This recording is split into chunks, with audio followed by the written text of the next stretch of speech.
Hello hordoftoota Maltii Skill Media nagaan koo bakka jirtanitti isin haa qaqqabu. Ani barsiisaa makaanikaal injiinaringii Shallamaa Moosisaati. Egaan leenjii keenya kutaa darbee keessatti waa'ee suphaa cabinsa duraa yookiin immoo preventive maintenance jalqabnee turre. Akkuma guyyaa sanaa dhaamannetti har'a immoo konkolaachistoonni suphaan isaan konkolaataa isaanii konkolaachisuudhaan dura taasisuu qaban maal fa'aa akka ta'e egaa har'a waliin detailii baranna jechuudha. Kana keessatti egaa abbaan qabeenyaa yookiin immoo abbaan konkolaataa qabdan konkolaachistoonni yookiin immoo raddaatonni akkasuma makaanikaal injiinaringii barachaa kan jirtan awutoomotiivii fi akkasuma kolleejjii garaagaraa irraa na hordofaa kan jirtan subscribe share gochuudhaan Maltii Skill Media wajjiniin dhaabadhaa jecha kallattumaan gara leenjii keenya isiniif qabadhee dhufeettiin isin dabarsa. Konkolaachistoonni guyyaa guyyaatti konkolaataa guyyaa oofanitti yeroo hundumaa sarvisii gochuu qabu jechuudha. Sarvisiin konkolaachistoonni kun taasisuu qaban immoo maal fa'aa akka ta'e egaa detailii kan wajjin ilaalu ta'a. Haa ta'u malee teeknishaanonni yookiin immoo makaanikoonni kan isaan godhan immoo scheduled kan ta'een saganteeffamee ji'attis akkasuma kiiloomeetira 5,000 erga deemee yookiin immoo kiiloomeetira 10,000 erga deemee booda sarvisii konkolaataan sun galu kan teeknishaanonni galchanidha jechuudha. Har'a kan nuti irratti xiyyeeffannu kan diraayivarootaa yookiin konkolaachistootaati jechuudha. Kanaaf konkolaachistoonni sarvisiin isaan taasisuu qaban maal fa'i kan jennu kana gaditti tarreessinee ilaalla jechuudha. Jalqaba irratti walk around the vehicles looking for anything. Kana jechuun ganama yeroo ka'anitti konkolaataa isaanii bakka osoo hin socho'in konkolaataa isaanii naanna'uudhaan fayyummaa boodii konkolaataa isaanii akkasuma immoo konkolaataa isaanii jala bineeldota jiran ilaaluu qabu jechuudha. Ilaaluu qabu naanna'anii duubaa fuuldura konkolaataa isaanii sirriitti beekuu qabu jechuudha. Inni kun jalqaba irratti kan ilaalanidha. Lammaffaa irratti examine the tires for an even wear and verify the tires are inflated to the right pressure. Kana jechuun gommaa konkolaataa isaaniiti jechuudha. Yeroo baay'ee gommaa konkolaataa keenyaatti baay'ee xiyyeeffannee hin kenninu. Konkolaataa isaanii ilaaluu qabu. Konkolaataan sun nyaatamuu dhaabuu fi nyaatamuusaa akkasuma qilleensa ga'aa qabaachuu fi yookiin immoo qilleensa ol aanaa qabaachuu isaallee sirriitti identify godhuu qabu jechuudha. Sadaffaa irratti immoo check the engine oil. Kana jechuun immoo zayitii motora isaanii ilaaluu qabu. Zayitiin motora isaanii hir'ateera yoo ta'e itti guutuu akkasuma immoo xuraa'eera yoo ta'e immoo jijjiiruu kan ta'ugaa kan konkolaachistoonni ilaaluu qabanidha. Arfaffaa irratti look under the vehicle for fluid leaks akkasuma dhangala'aan konkolaataa isaanii keessaa cophu yoo jiraate ilaaluu qabu. Dhangala'oonni kunis maal fa'aa akka ta'an kalariin isaan qaban maal akka ta'e detailii kan ilaallu ta'a jechuudha.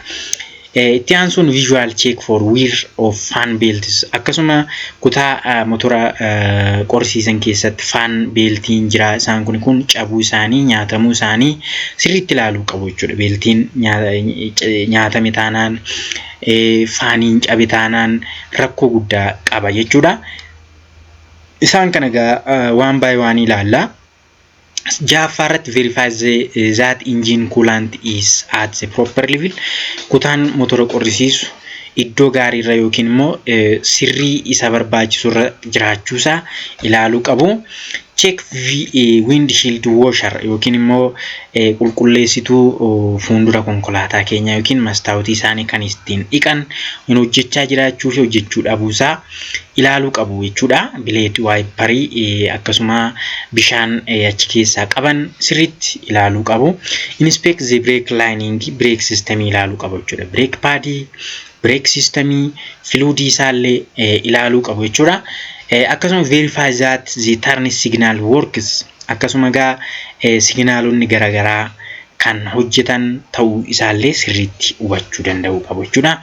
Verify that turn light ifaan garaagaraa yookiin immoo laayitiin kan bireekii, kan fireenii, kan gara bitaatti naannessu, kan gara bitaa akkasuma ifaan halkanii isaan kun hundinuu hojjechuu qabaachuu isaa ilaaluu qaba jechuudha. Verify that the hazard light ibsaa kan hazard illee yookiin kan yeroo balaallee ilaaluu qaba jechuudha shufeerri yookiin konkolaachisaanii.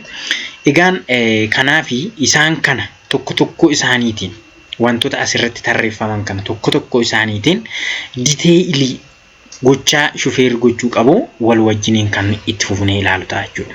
Jalqaba irratti walk around the vehicle looking for anything that is out of place and check for body damage irra.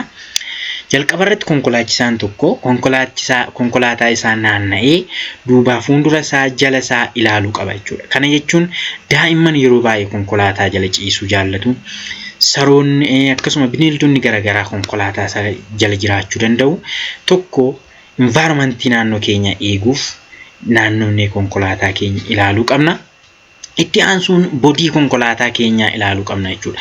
Bodiin konkolaataa eessa isaatu miidhamee jira, eessa isaatu cabee jira, eessa isaatu miidhamee jira kan jedhu ilaaluu qabna jechuudha. Maaliif akka tasaa konkolaataan biraallee yoo nu tuqee darbee booddeesaa isatu na miidhe jennee falmuurra duraan konkolaataan keenya eessatti miidha qaba, eessatti immoo miidhama hin qabu kan jedhu jalqaba understand goonee miidhaa yookiin immoo daameejii bodii konkolaataa sanarra jiru immoo suphinee deemuu qabna jechuudha. Fakkeenyaaf animalii kana yookiin immoo saree kana yoo fudhattanii ilaaltanii konkolaataa jala jira jechuudha. Konkolaataa jala boqonnaadhaaf ciisee jira. Egaa kana osoo hin ilaaliin konkolaachisaan tokko yoo oofe yookiin bakkaa yoo socho'e gabaabumatti balaa bineeldota kanarraan ga'uu danda'a jechuudha. Akkasumallee yeroo konkolaataa keenya naannoonee ilaallutti booltiiwwan yookiin immoo kan nuti ittiin biloonni konkolaataa keenya jabeessinu laafuu isaanii, cabuu isaanii, miidhamuu isaanii ilaaluu qabna jechuudha. Kana birattis immoo gommaan keenya guutuudha moo hir'uudha qilleensi isa keessa jiru, nyaatameera moo nyaatamne, kamtu wal gadhiise konkolaataan kun maal fakkaata jennee check gochuu qabna jechuudha. Sadaffaa irratti fakkeenyaaf konkolaataa kana yoo fudhattanii ilaaltan dhommoqee jira, miidhamee jira. Kun ganama yeroo baatanitti ta'uu danda'a, yeroo karaa deemtanitti walitti buutanii ta'uu danda'a. Kun egaa sirreeffamuu akka qabullee sirriitti konkolaataa keessan control gootanii beekuudhaaf isin gargaara. Kana gochuun dirqama ta'a jechuudha. Egaan konkolaachisaan tokko maal ilaaluu qaba kan jedhu zirziriiwwan yookiin immoo toora gara olii irratti kanaan isinii ibsee tokko isaaniitiin ilaaluu jalqabna jechuudha. Inni lammaffaan examine the tire for an even wear and verify that tires are inflated to the right pressure. Kana jechuun gommaan keenya ilkaansaa nyaatameera moo hin nyaatamne kan jedhu beekuu qabna jechuudha. Egaa yeroo baay'ee ilkaan gommaa keenya akkuma asirratti argaa jirtan ilkaan gommaa keenyaa kun faayidaa akka inni qabu beekuu qabdu jechuudha. Ilkaan gommaa keenyaa kun akka konkolaataan keenya lafa qabatuuf, rigata akka qabaatuuf jechuudha. Ilkaan hin qabu taanaan gommaan keessan yeroo deemtan konkolaataan keessan dafee bakka isin yaaddanitti lafa hin qabatu jechuudha. Yeroo isin fireenii qabdanitti lafa isiniif hin qabatu jechuudha. Kanaaf ilkaan gommaa kun konkolaataan keenya akka lafa qabatuuf nu tajaajila jechuudha. Kanaaf inni nyaatamee dhumeera taanaan automaatikaalii gommaan konkolaataa keenya jijjiiramuu akka qabaatullee asumaan beekuu qabdu jechuudha. Inni lammaffaan qilleensa gommaa keenyaati jechuudha. Qilleensi gommaa hamma isa barbaachisu qaba jechuudha. Pireejerii yookiin immoo dhiibbaa hammamii irratti akka guutamu warra konkolaataa sana oomishanii fi gommaa sana oomishaniin barreeffamee jira jechuudha. Isa sirriitti gommaan konkolaataa kooti pireejerii yookiin immoo hamma qilleensaa hammam barbaada jennee beekuu qabna jechuudha. Kanaaf hamma sanaa olittis itti galchuu hin qabnu, sanas immoo hir'isuu hin qabnu jechuudha. Suni dhiibbaa inni qabu waliin kan ilaallu ta'a jechuudha. Gaaffii kana ilaala. What do you know about checking tire pressure?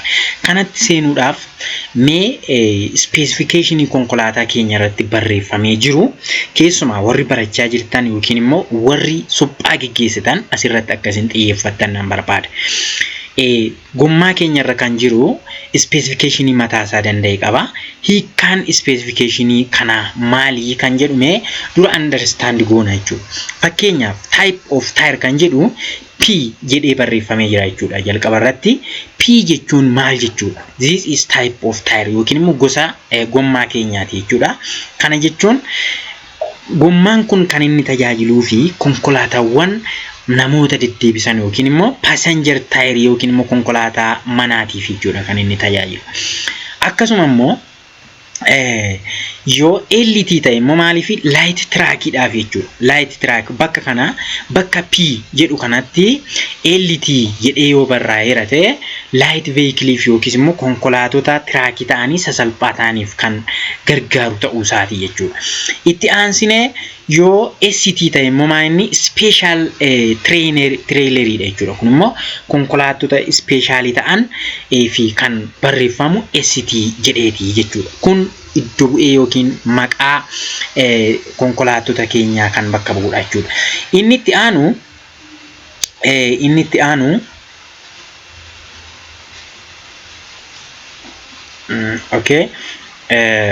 inni itti aanu lakkoofsa asirratti argitan kanadha jechuudha. 205 jedhee kan jiru width in millimeter. Millimeteraan width gommaa keenyaati jechuudha. Width yeroo jennu maal jechuu keenyadha? Dalgee yookiin immoo bal'ina konkolaataan keenya itti karaa lafa tuqu sana bal'inni isaa hammam akka inni ga'u millimeteraan jechuudha. 205 argitanii asii kaasee hammas ga'utti bal'inni konkolaataa keenya 205 millimeterii argisiisa jechuudha. Argitanii this is width of our tire. Itti aansine lakkoofsi itti aanu aspect ratio dha jechuudha. Aspect ratio yeroo jennu immoo isa kamii argisiisa? Side wall height dha jechuudha. Side wall charkee keenyarraa kaasee asii oleen gommaa keenyaa kun hammam dheerata kan jedhu aspect ratio dha jechuudha. Kunis millimeetiriidhaani. Egaa kuni aspect ratioon konkolaataa keenya yoo irra dheerate baay'ee filatamaadha jechuudha. Amma isheen kun yoo xiqqaachaa deemte akkasuma hojjaan gommaa keenyaa sun xiqqaataa deema jechuudha. Gommaan keenya hojjaan isaa xiqqaate jechuun immoo yeroo tabbabaanutti yeroo irraan gadee buunutti gommaan keenya lafa fuuldurri konkolaataa keenyaa yookiin duubni konkolaataa keenyaa lafa tuquudhaan waan nu rakkisuu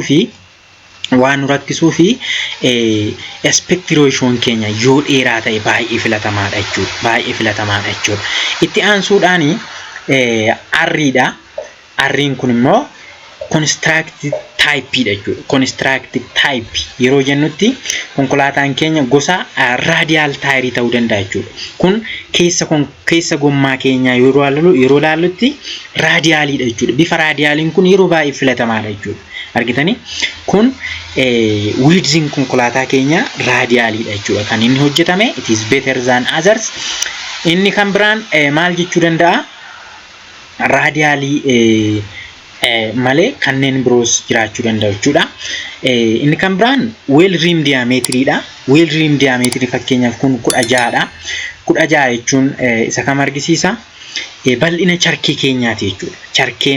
Bal'inni charkee kun 16 inchiidhaan jechuudha. 16 inchiidhaan yookiin immoo diameetirii isaati. Kunis yoo irra dabale baay'ee filatamaadha jechuudha.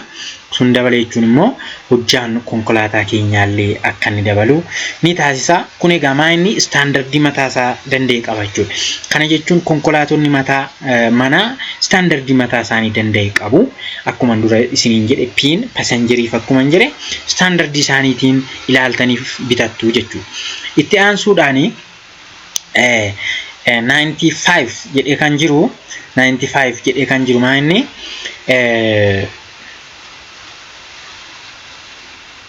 load index dha. Load index yeroo jennu immoo ba'aa konkolaataan keenya baachuu danda'u maximum weight isaati jechuudha. Maximum weight konkolaataan keenya baachuu danda'u asirraa argachuu dandeenya jechuudha. Fakkeenyaaf code 95 jedhee kan jiru kun maximum loadiin isaa kiloogiraamii 690 akka inni baatudha jechuudha. Asirraa kan nuti arginu yookiin 95 jennee jira jechuudha. Inni kan biraan V jedhee kan jiru suni maal argisiisa je speed rating jechuudha. Speed rating yookiin saffisa gommaa sanaati.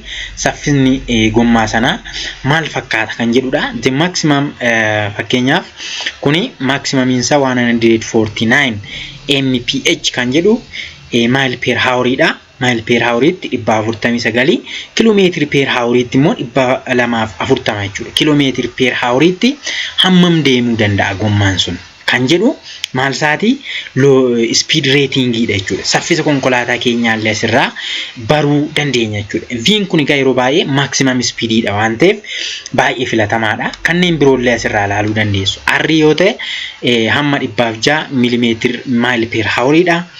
Esiin 112 mile per hour dha. Isaan kun egaa speed konkolaataa keenyaati. Inni kan biraan tire inflation dha. Tire inflationiin qilleensa gommaa keenya yeroo guunnutti pressure amma barbaachisu qaba. Amma silaa ta'u sanaa olis dabarsuu hin qabnu, sanaa gadis buusuu hin qabnu jechuudha.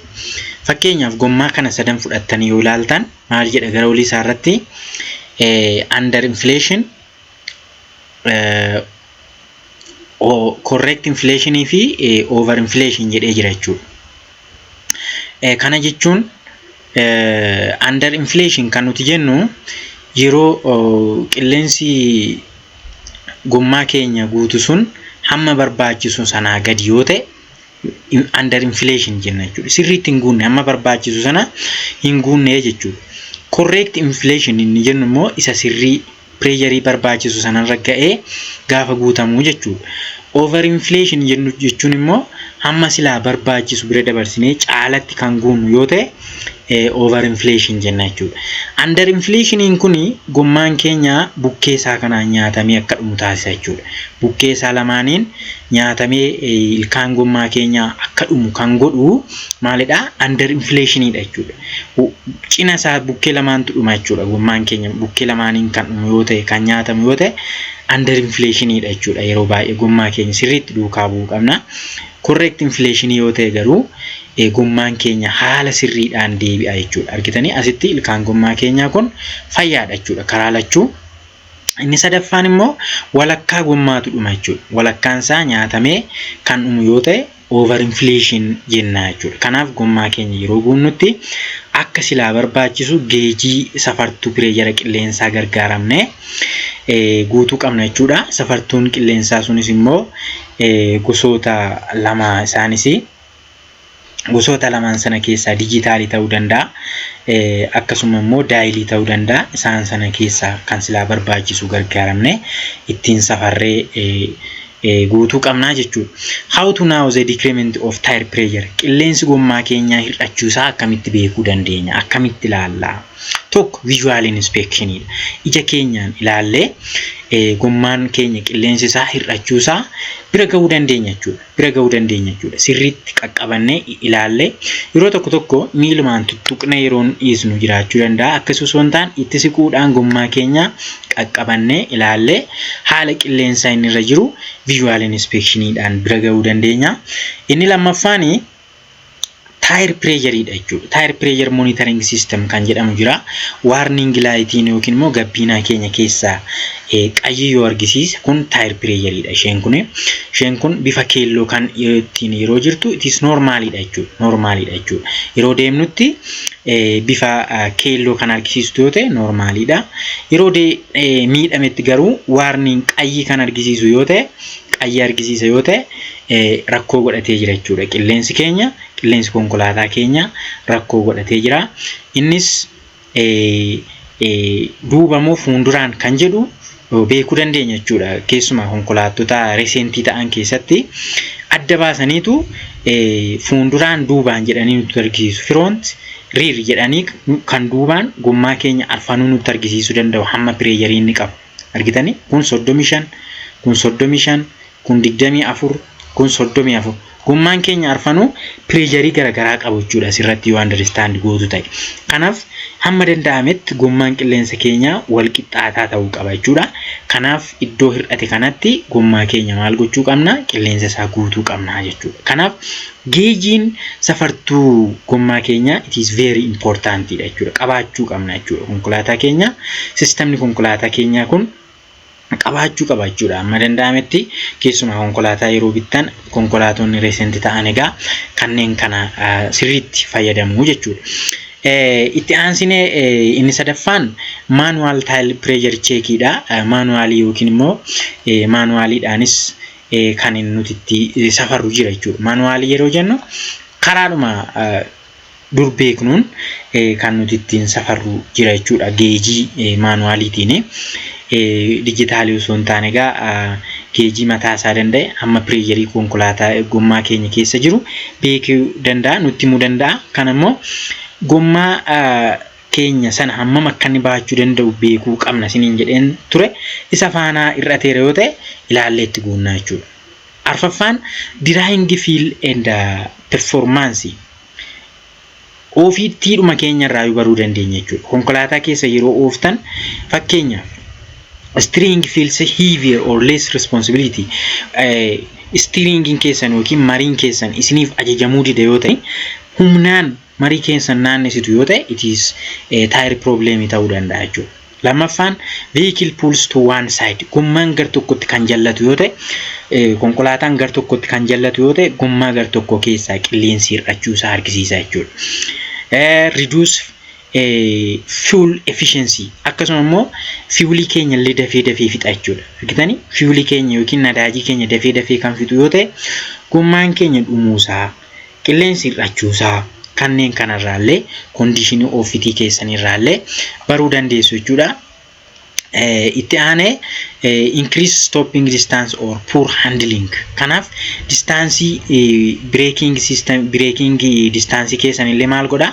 Hin dabala jechuudha. Bakka isin itti dhaabuu barbaaddan bira isin dabarsee fageessee kan isin dhaabu yoo ta'e argitanii gommaan keessan lafa qabataa hin jiru jechuudha.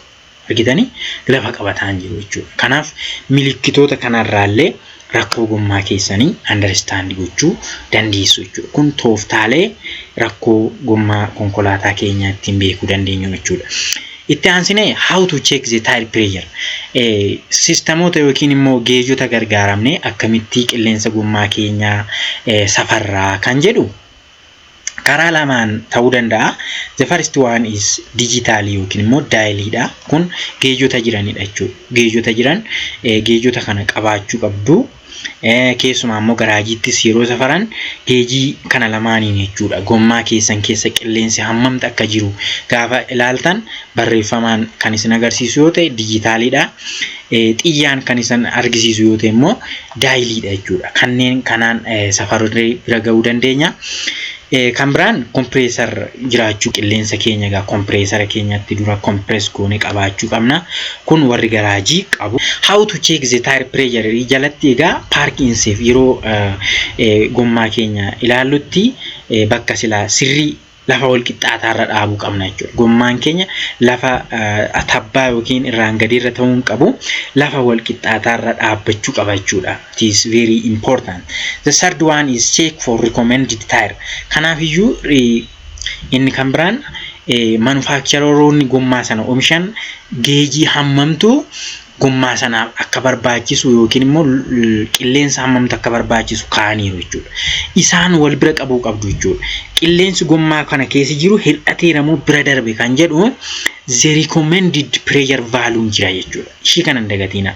Yeroo baay'ee mana garaajii yeroo geessitan abbusattiidhumaan yookiin tilmaamaan isinii guutu malee gommaan keessan hamma qabachuu qabu hin ilaalanii jechuudha. Kanaaf isinillee hordoftanii ilaaltanii haala kana hamma gommaan keessan qabachuu qabu sirriitti duukaa bu'uu qabdu jechuudha. Fakkeenyaaf isni specification yookiin immoo owner specification isinii kennamurra jira. Konkolaataa keessa yeroo bittan konkolaataan keessan hammam qilleensa qabaachuu akka inni qabaatu irra jira. Karaa biraa immoo konkolaataadhuma keessan keessa barrii isaarra karaa keessaa bakka kana bantanii yoo ilaaltan barreeffamni wayii jirti jechuudha. Barreeffama sanarra tire pressurein ni jira jechuudha. Kan fuulduraa kan duubaa jedheetu pressure gauge isaa asirra isinii kaa'ee jira jechuudha. Paaskaaliidhaan sun hamma gommaan keessan qilleensa inni qabaachuu qabudha jechuudha. Bitanii achirraa ilaaltanii wal maddii qabdanii guuttachuu qabdu jechuudha. Keessumaa warri garaajii irra hojjettanis isa kana sirriitti adapt gochuu qabdu kan jedhu recommend isin goona. Kan biraan locate the tires valve stem kan jedhu kuni locate the tires valve stemidha. Kun yeroo guunnu akkamiin akka nuti galchinu himuu barbaadeetu to fill up tires to accurate air pressure to weight minimum up to 30 or 40. Egaa akka seeraatti maalidha oofnee kaane qilleensa keenya ilaaluufis haa ta'u guutuufis hamma daqiiqaa 30 fi 40 gidduu dhaabachuu qabnaadha. Dhaabannee yeroo dhaabannutti qilleensi gommaa keenya keessaa ol ka'ee yookiin sochiirra ture tasgabbaa'ee deebi'ee iddoo isaa hamma inni ga'utti daqiiqaa 30 hamma 40 turuurtirra ture. Kana gaa namoonni baay'een expect isin goonu dhaabannee isin eegnu garuu seerri ta'uu qabu. Kanadha kanarraa akka hojii raawwatan adaraa isiniin jenna. Locate the tires valve stem and unscrew kun biloonii gommaa sanarra jirtu hiikuudhaan geejii keenyatti galchinee akka nuti safarruudha jechuudha. Achi booda cheekgoona erga goone booddee safara isaa hin barraa. Safara isaa erga barree under inflated ta'uu danda'a, over ta'uu danda'a. Sanarratti hundaa'uudhaan yoo irra darbee ta'e qannasuun hin danda'ama. Yoo irra gadi xiqqaate immoo itti dabaluudhaan kompireesara keenya gargaaramne qilleensa keenya guunnaa jechuudha. Inni sadaffaan replace valve step cap'idha. Isheen itti galtu sun isheen kun step cap kan jedhamtu kun yeroo yerootti bakka buusuu qabna jechuudha. Isheen kun nyaatamtee gaafa dhumtu yookiin immoo qilleensa keenya gara alaatti akka inni ba'u gooti. Ishee kana bakka buusuudhaan yeroo baay'ee bakka buusuun gaariidha jechuudha. Dhumarratti maal goona clean and shine gommaa keenya qulqulleessinee bareechinee maal gochuu qabna bifa itti gochuun gaariidha jechuudha. Turtle wax kan jedhamu gommaa kan dibamu jira. Isa gaafa dibnutti konkolaataan keenya illee frictioniin isaa gaarii akka ta'u nuuf taasisa. Egaa baay'een keenya illee kana gargaaramaa hin jirru.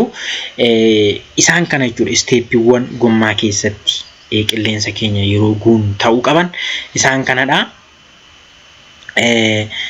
Inni dhuma vehicle keenya keessatti tire rotationidha. Tire rotationiin baay'ee barbaachisaadha. Konkolaataa keenya 8,000 kiiloomeetira 8,000 erga deemee maal gochuu qabna?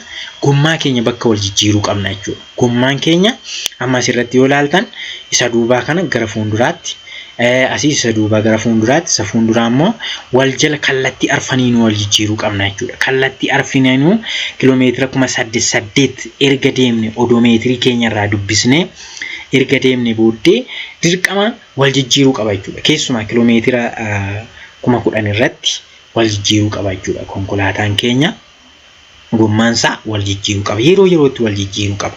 Wal qixa akka dhumuuf jechuudha konkolaataan keenya. Yoo akkuma dura turetti yeroo binnutti ture maal ta'a konkolaataan keenya garri tokko dhume garri tokko hafaa jechuudha. Inni sun immoo maal ta'a gommaa keenya simmiidhaa jechuudha.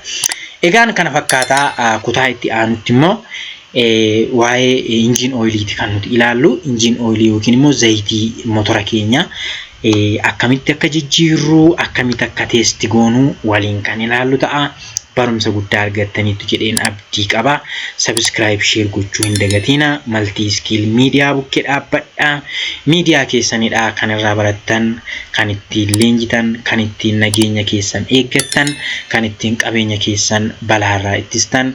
Multi skill mediaan isin bukkee dhaabatee jira. Har'aaf guddaa galatoomaa isiniin jechuun barbaada. Yeroo gaarii.